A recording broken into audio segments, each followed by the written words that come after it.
Elio guys, and welcome back. In today's old video though, I wanted to give you the basics of an idle RPG by the name of Idle Team. Now I know that doesn't sound super duper creative here, but hopefully the game is fun and it's pretty much in a similar format, I'm not gonna lie to you guys, to the other idle game called Ulala Adventure, I believe. And also it obviously has the aesthetics of Genshin, which I mean, if you take two good things and combine them together, why not complain here? But anyways, this is like the main screen of once you start the actual game, which a link in the description below is here for the game, so you have to download that APK. If you're not familiar with that, we do have Google, but you can download it, install it if you have an emulator, because I'm using BlueStacks 5 for this. If not, you can just run it on your phone with a APK installer software. But anyways, we have these four classes here which you can feel free to choose from.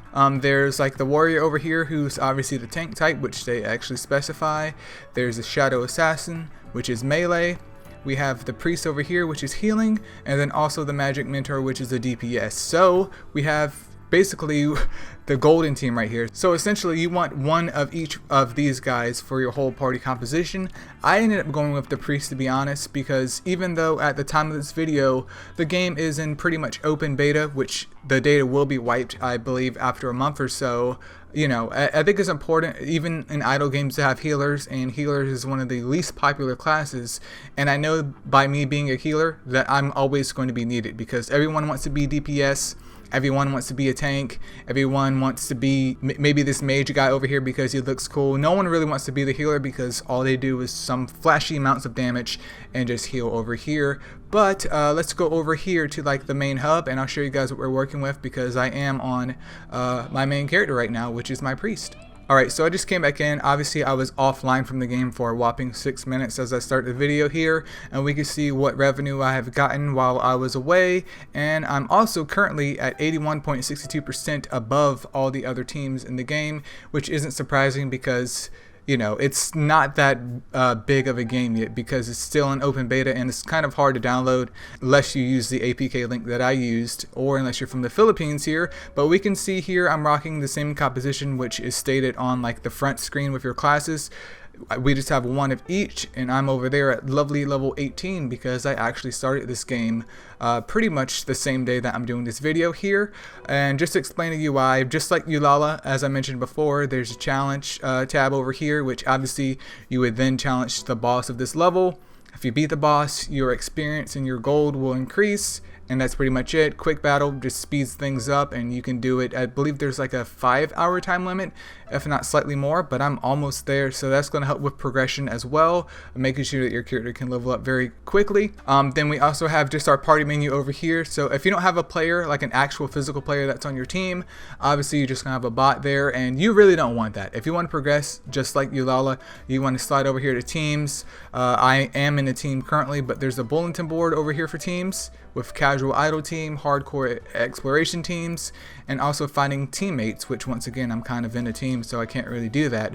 But basically you want to be working together with someone, and they also have the little chat menu right here to help you assist in working together with other players. So starting here with the character tab, we have promotion here on the bottom. So once you hit a certain level and reach a certain level, and obviously have your enhancements, at least for this requirement, then we can rank up our characters, which is very important, and making sure that they're more potent.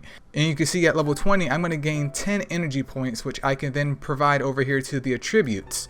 Now the attributes are obviously the 3 stats in particular here, and they differentiate for each class. For what I could gather, obviously the game has only been out for maybe a couple of days at this point in time, is that priest will be focusing heavily on intelligence first, and then stamina and technique will all receive 1, so it's a ratio of 3-1-1 for priest. For the other classes, I will kind of provide in a video what I could find. Is this subject to change? Absolutely, but this is just the information I could gather, especially from players that are a bit further than me. And by a bit further than me, I mean they're at like 27 or whatever, level 27 that is. And then moving on here, we have our gear slots. There's obviously 8 in total. We get gear just from clearing out the stages, and you can see over here, even though it's kind of hard to see, like the plus 18, your character cannot have gear that's more enhanced than they are. So if your character is level 18, your gear can only go up to 18. If your character is level 5 million, your gear can only go up to 5 million. And obviously, even though it's an idle game, pulling it up here and making sure that you have the most optimal equipment is always a good thing, because I can go here from grade 3 gear to grade 4, which is a lovely boost in attack and have a little bit of crit increase as well. So I'm gonna go ahead and equip that. Look at that, my stats just went up.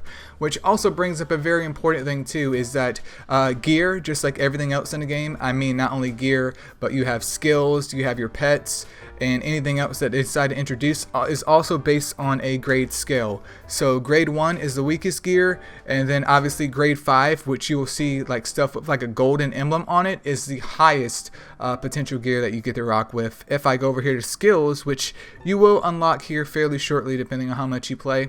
So I have a grade 5 skill here, which is Star Grace, and this is the money. This is what you guys want. This is where you get the most bang for your buck, and obviously leveling up your skills just make them more potent and helps out your entire squad, because this is a game based on idling together with your teammates here. And we can see that I have 4 slots. Obviously, once I hit level 20, I'll unlock the 3rd one. Level 30 is going to be the 4th one. And much like Ulala or any of the other idle RPGs, there's going to come a time where you're going to be switching out your gear just so you can do more damage or possibly get past a boss. That is an issue. So don't think this is a game that you can just load up. I'm going to equip the best grade 5 gear and I'll just let it go, because chances are you could probably get away with it for a good amount of time, but you're going to hit that roadblock and you're like, wow, this is impossible. You come over here, switch out a skill, congratulations, it's now possible. So make sure you're being very adamant with that. Obviously with hunting, this is what activates here, which is when you hit the challenge button. AFAC unfortunately locks at a later point. Moving on, next though, we do have the pet tab over here. I currently have this lovely paralyzed bee because it is grade 5, which I stated before. At the time of this video is currently the highest grade here. And then with your pets, you can obviously pull your pets, which is what you get currency for from like completing stages, etc. So once you pull them, they'll be over here, and if you want to equip them, even though that my guy was set to rest, just go to, that'll equip your pet. Your pet is now running with you while you're fighting with the other characters here. You can also hit details, and this gives us some of the elemental information on our pet, and then also pet qualification. Now I'm not sure for other classes because right now I am maining priest, but if I do figure out any information, I will update you guys on that. But for right now, the biggest focus seems to be assist for priests, and if I click on that, it says that assist decides the pet's attack value added to the protagonist for each level. So by raising up my attack value, especially for a priest, that means since my heals are based off my attack from most of my skills that I've read so far, so the higher attack that I can get in general, the better my heals is going to be for my entire squad. So that's going to be very beneficial for me. Now, if you went with a guardian or a tank type, which is a warrior, even though this is spelled incorrectly, same thing here. By you having more defense, that means I have to heal less, which means hopefully the entire squad can focus doing more on DPS skills and not so much healing skills. So that's all in good stuff. The expedition tab is self-explanatory, but once you get enough pets, you can come over here, hit this, and then do like quick join, which will put all your pets that you have at that point in time together, and you can send them off. And we can see right here we get a life sequence reward, and we also get some gold. Now what's important about the life sequence in particular though is depending on the grade of your pet is also dependent on how much of the life sequence that you need. So if we go over here to cultivate, which is on the main pet menu, you'll see that they have passive and active skills here, and most importantly we also have the pet research. By extending out the pet research here, we can see that there's boost in stats, and it just really helps to fill out your pet and make them a lot more efficient with what they're doing, because I get a nice chunky boost in flat stats as we go along here, which will obviously add up over time. In terms of pet skills though, there's the active and passive skills. I'm not exactly sure how this works here, so I'm gonna hit learn, but it looks like we need some type of shard for those skills, which I have sadly not obtained yet. And obviously going for the grade 5 is very, very important. And I mean, you're gonna end up doing a mix of these skills once you obtain them. I'm not sure if they're obtainable because I'm making a video on this game like the second day it has come out, but we have 8 skill slots total to experiment with, and then there's also the skill store, which I don't have access to until I get further into the game. So maybe I'll do an updated video focused more so on pets.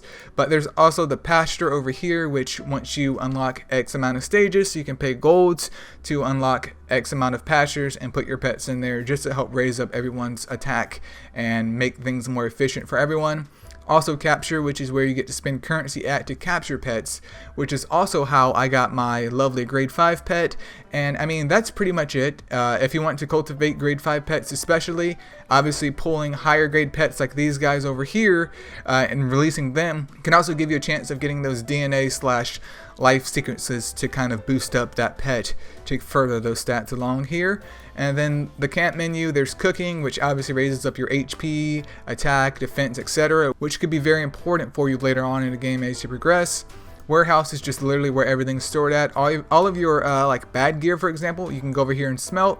And I now have gear fragments for that. There's food, there's gems, which I'm believing can be added to your gear at some point in time.